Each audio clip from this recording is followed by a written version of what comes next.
on YouTube, Flag 1122, back again. Smoking my new Mr. Brog pipe that I showed you a couple days ago.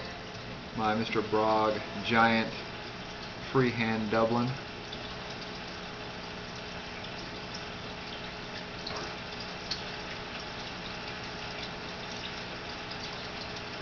In it I'm smoking some Squadron Leader by Samuel Gawith. Good stuff there.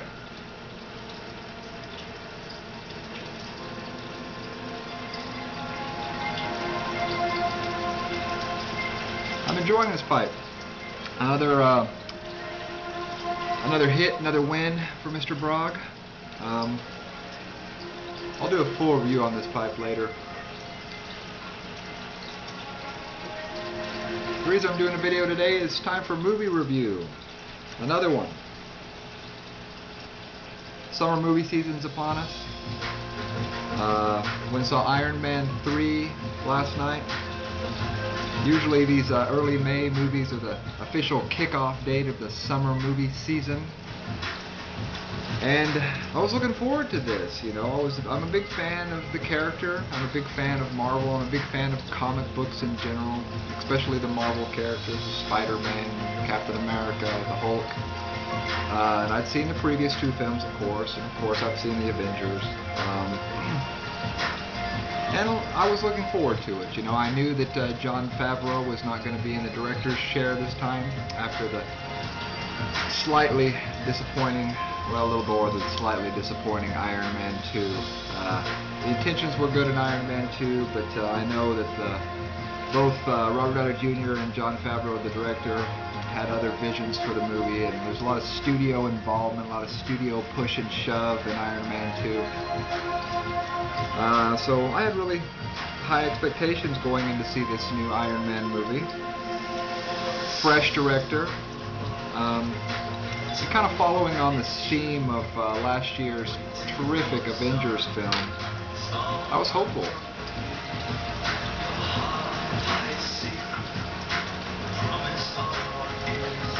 And you know what? I like this movie, this Iron Man 3. It's a different direction. Again, this is going to be a spoiler-free review. Takes place, of course, after the events of the Avengers last summer. And it's sort of the aftermath. You see Robert Downey Jr.'s character, Tony Stark, kind of trying to come to terms with what happened in the Avengers movie last year. You know, with the alien invasion in the Avengers movie, a lot of things happen to those characters. A lot of unbelievable things, even for these characters. Even for a man like Tony Stark, who has, you know, he wears this giant Iron Man shell of a costume to protect his body, and he's got this core that could kill him at any moment. Dealing with aliens and other dimensions and gods of thunder and giant hulking beasts, it's a lot to take in.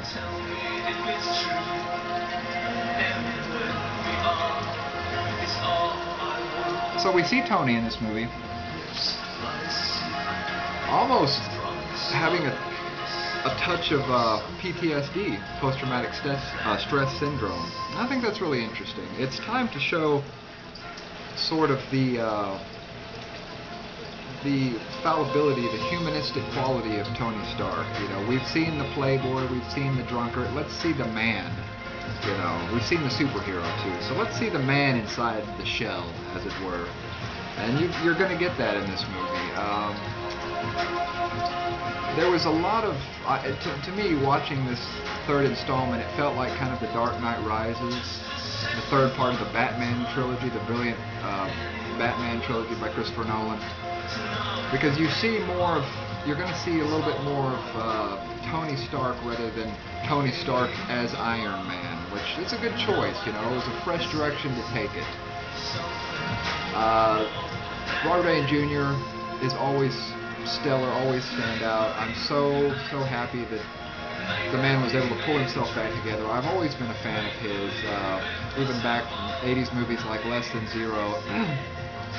He was wonderful as Charlie Chaplin. And several years back, him playing a really wonderful, great character in a movie called Wonder Boys. Michael Douglas. It's a Curtis Hanson movie. While the plot at sometimes is definitely convoluted, there's a lot going on at the same time, and it's a movie that bounces around a lot, you know, in flashbacks. Because of Robert Downey Jr.'s just stellar acting chops, the movie holds itself up. He is a great actor, and that's a great role for Robert Downey. I mean, it just really tweaks all the buttons, this Tony Stark character. And, you know, Gwyneth Paltrow is given a little bit to do in this one, although not quite as much as I would have liked. I would have liked to have seen a little bit more of Gwyneth handling a more proactive role.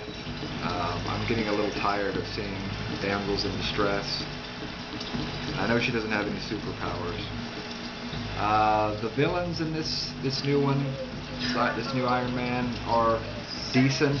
I will say this, that I missed Sam Rockwell's Justin Hammer from the second Iron Man movie.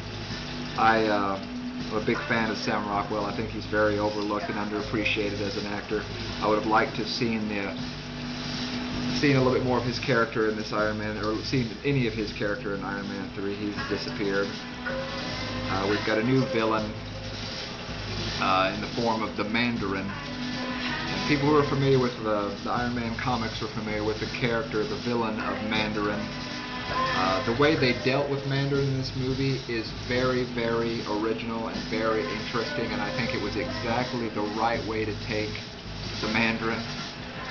What works in a comic book format does not necessarily work in a quote-unquote realistic superhero movie.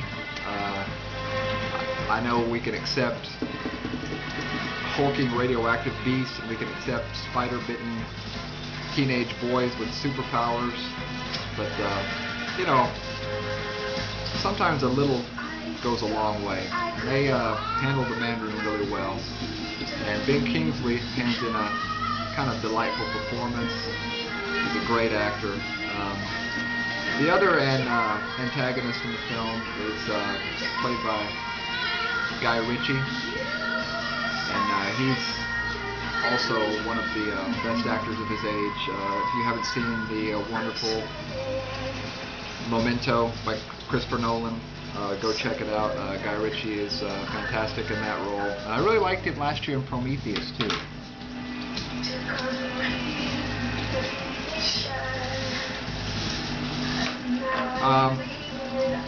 Wonderful over-the-top popcorn summer special effect shots.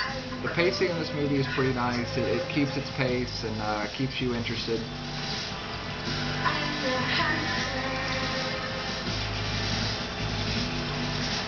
Jon Favreau, the director of the first two movies, comes back for his character of Happy, the security guard.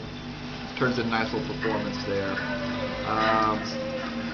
By and all, I like the movie. It has trouble. Most superhero movies have trouble. One of the problems is, like I said, coming on the backs of last year's Avengers, which is almost really a perfect superhero movie. It's hard to sort of top that, and it doesn't top that. The problems that I had with the movie are just problems that I have with all superhero movies. Just sort of like convoluted story plots, lack of character motivation in some of the supporting characters. Just not anything serious. These popcorn movies are the kind of movies you just have to go in and check your brain at the door. Just go in there and enjoy them. Everybody knows that. I'm going to give Iron Man 3 a good solid B. I really enjoyed it. I think it was a really good entry into Marvel's canon. It's definitely an improvement over Iron Man 2. It's not as good as Iron Man 1. I thought Iron Man 1 was a damn near perfect superhero movie. I liked it a lot. I would give that movie, Iron Man 1, an A. But like I said, an improvement over the 2. Definitely, when you go watch it, stay after the credits, because there's a nice little Easter egg there that's worth watching. It's about 2 hours and 15 minutes, so, you know, long, but not overly long. They showed a really good Thor 2 movie trailer last night, and that looks pretty interesting too. Again, good movie with some problems, but you know, held up high by the fantastic performance of Robert Downey Jr. and Gwyneth Paltrow. Don Cheadle is also really nice as War Machine, who's turned into the Iron Patriot in this movie.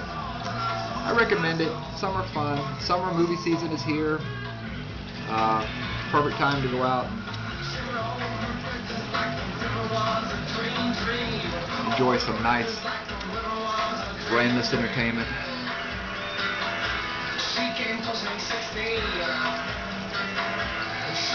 That's all for me, guys. I'm going to get back to my my giant freehand here by Mr. Bog. Have a great weekend. I'll talk to you another time. Again, I'll do a free review of this pipe. Thanks for watching. Bye-bye.